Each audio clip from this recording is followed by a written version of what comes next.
is posterior fossa malformation. Let us start the topic with a case study. This is a 2-year-old boy who presented with the chief complaint of increased circumference of the head. His parent was complaining of increased circumference of head with a history of delayed motor milestone since birth. Let us now analyze this image. As we can see, there is a dilatation of both the frontal horn of lateral ventricles as well as both the temporal bones are dilated.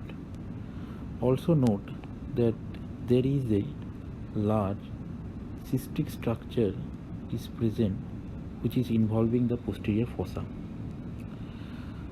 Also, there is a communication between the fourth ventricle and the posterior fossa cystic structure, and the third ventricle are also dilated. This is a sagittal deformated image of this patient. Also, the cerebellar hemisphere are hypoplastic in this patient. See this annotated image. Both the frontal horn as well as the temporal horn of the lateral ventricle are dilated, and there is a communication with the fourth ventricle and posterior fossa cystic structure. Also, although subtle finding, there is a scalloping of the inner table of the occipital bone. Now see this sagittal deformated image. There is cerebellar hypoplasia, along with that inferior Vermean hypoplasia is there. If we put together all these findings, then the diagnosis become Dande-Walker malformation. So important, let us write the important finding of Dande-Walker malformation is it's a large posterior fossa cyst. It's a large posterior fossa cyst, and this cyst is usually communicate with fourth ventricle. Also, there is Vermean agenesis or hypoplasia, and there is another thing which is to be looked for in MRI, that is torcular lambdoid inversion.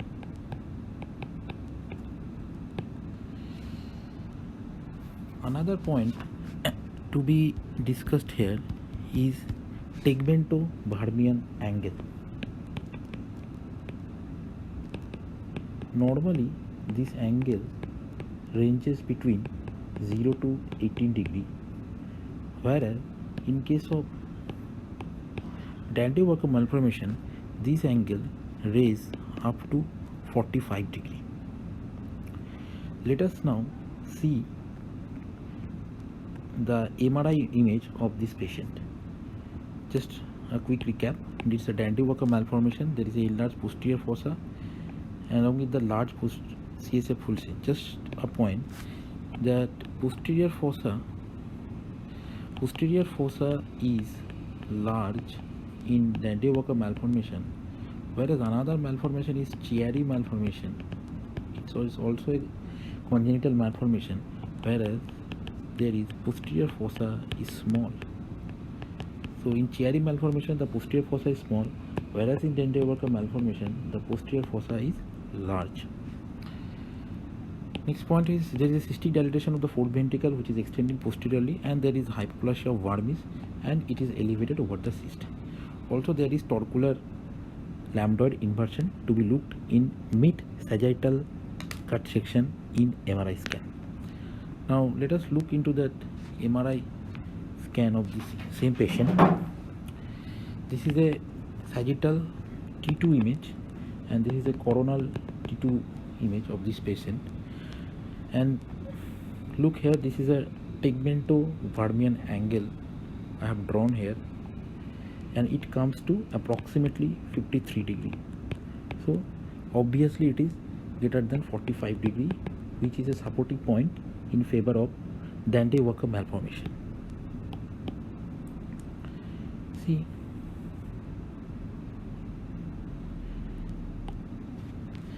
that this is the large posterior fossa cyst. This is T2 hyperintense, and this is an hydrocephalus, that is dilatation of both the lateral ventricle is there.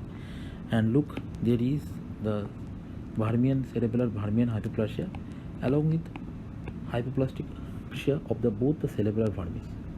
Also note that actually there is corpus callosum is hypoplastic, although it may not be evident in one single cut, but in DICOM images we have found that there is aplasia of the corpus callosum, which is a associated finding commonly seen with Dandy-Walker malformation. So to summarize, that one important point is tegmentovarmian angle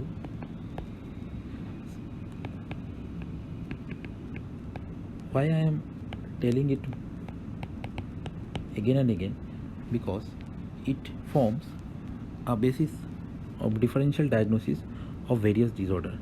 For example, actually Dandy-Walker malformation comes under the purview of a term called Dandy-Walker continuum, under which Dandy-Walker malformation is one type. The other is Varmian agenesis or Varmian hypoplasia. Another is black pouch cyst, is megacisterna magna.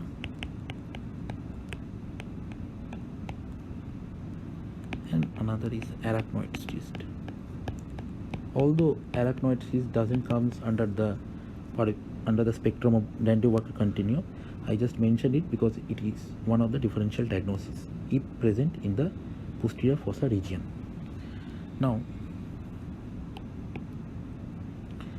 in Dandy-Walker malformation, the angle is always greater than 45 degree.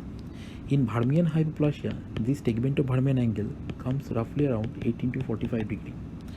In black pouch cyst, also it comes around 18 to 45 degree. Whereas in megacisterna angle, the angle is normal, that is 0 to 18 degree. In arachnoid cyst, it almost 0 degree. So this angle forms an important point in the differential diagnosis of Dandy-Walker continuum. Now, one point is torcular lambdoid inversion.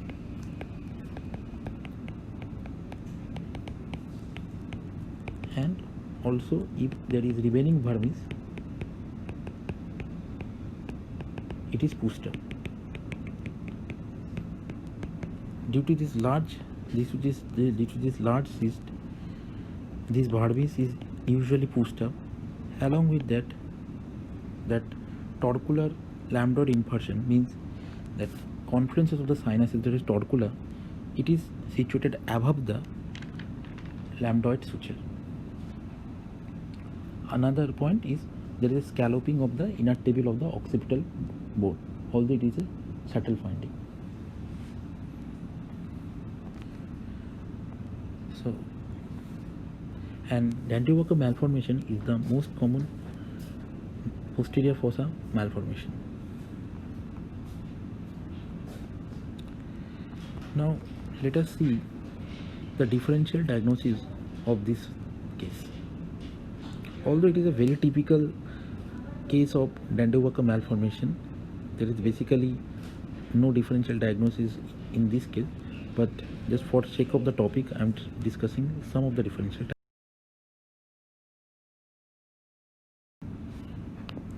Let us now discuss the differential diagnosis of Dandy-Walker malformation. First comes the megacisterna magna. Now, cisterna magna is actually a CSF filled subarachnoid space. CSF filled subarachnoid space. This is cisterna magna. Now Megacisterna magna actually is a normal variant. It's actually a normal variant.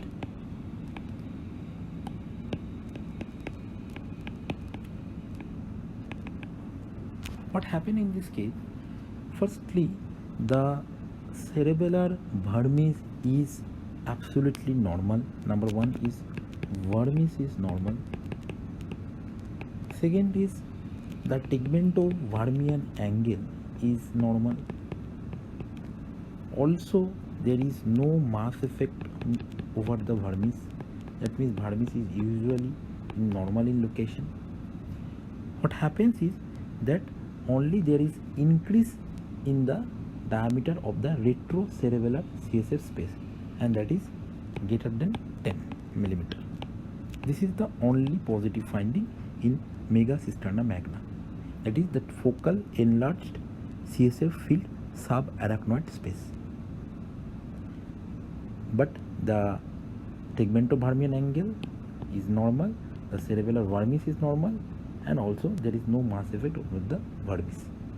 These are the features of Megacisterna magna. Let us see the ultrasound, antenatal ultrasound image of the case. See, this is the Megacisterna magna, and it comes around 15 millimeter, that is greater than 10 millimeter, obviously. Also, the cerebellar vermis is usually normal. This is an antenatal ultrasound. Now let's see some MRI image. This is the T2 image. See, this is the retrocerebellar enlarged CSF space, that is greater than 10 millimeter. But point is the cerebellar vermis is normal in location, and it is normal in contour also. Also, both the cerebellar hemisphere are normal. And this is the T2 flare image. You can see that fluid completely suppressed. This is completely suppressed on the T2 flare. That proves that it is a CSF intensity. This is Megacisterna magna, one of the differential diagnosis of Dande-Walker malformation. Next is black pouch cyst. In case of black pouch cyst, also the points are in black pouch cyst that the vermis will be normal. The angle, tegmentovermian angle, will be ranging between 18 to 45 degrees in protrusion from the fourth ventricle. This is a T2 weighted image. This is the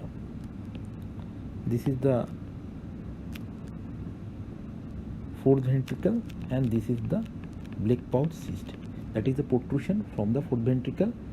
The vermis is normal, is just a little pushed up, but the contour is normal. This is black pouch cyst. Next comes the arachnoid cyst. Now, arachnoid cyst is a benign cyst. It can occur anywhere. It is basically a CSF containing cyst which is lined by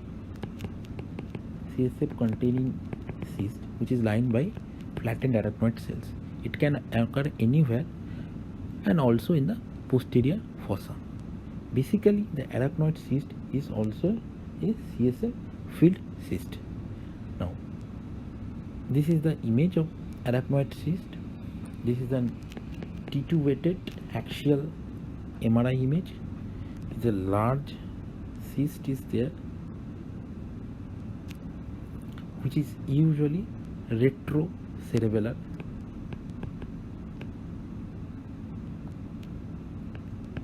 In this image it is retrocerebellar, but the cerebellar vermis is normal. It is just pushed up due to this large cystic structure. This is an axial flare image. We can see that this fluid intensity has been completely suppressed in flare image.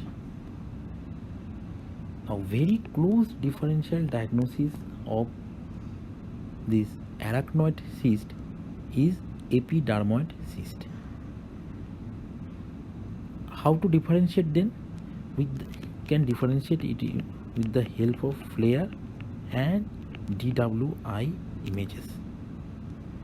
Otherwise, in epidermoid cyst, in T1 and T2 weighted images, it is similar intensity with the CSF. See, this is a T2 weighted image. We can see a hyperintense cystic structure. Now, see, this is a FLAIR image. See, it has been suppressed but not totally, so it is hypointense in T2 FLAIR. In case of DWI, there is restriction in case of epidermoid cyst, whereas arachnoid cyst do not restrict on DWI. Arachnoid cyst, no restriction, whereas in epidermoid cyst there is restriction. These two are the differentiating point between the arachnoid cyst and epidermoid cyst. So, for summarization, let us go back to this slide. This is a summary slide of Dandy-Walker continuum. This is Dandy-Walker malformation, Vermian hyperplasia, megacystin pneumonia, black pouch cyst. Dandy-Walker malformation, large posterior fossa, high insertion of the venous sinus complex, variant degree of Vermian agenesis and torcular lambdoid inversion, and the angle will be greater than 45 degree. Vermian hypoplasia, isolated Vermian hypoplasia, the angle is more or less 18 to 45 degree. Other feature will not be there. It is a case of isolated Vermian hypoplasia. Megacystin pneumonia, everything is almost normal, just it's a normal variant, and the diameter will be greater than 10 mm. In black pouch cyst, main important point is the vermis is normal. There is just a protrusion from a both ventricle or cystic structure, and the vermis may be pushed up, but it will be normal in the contour. Contour will be the normal, and the angle will be between 18 degree to 45 degree. So this is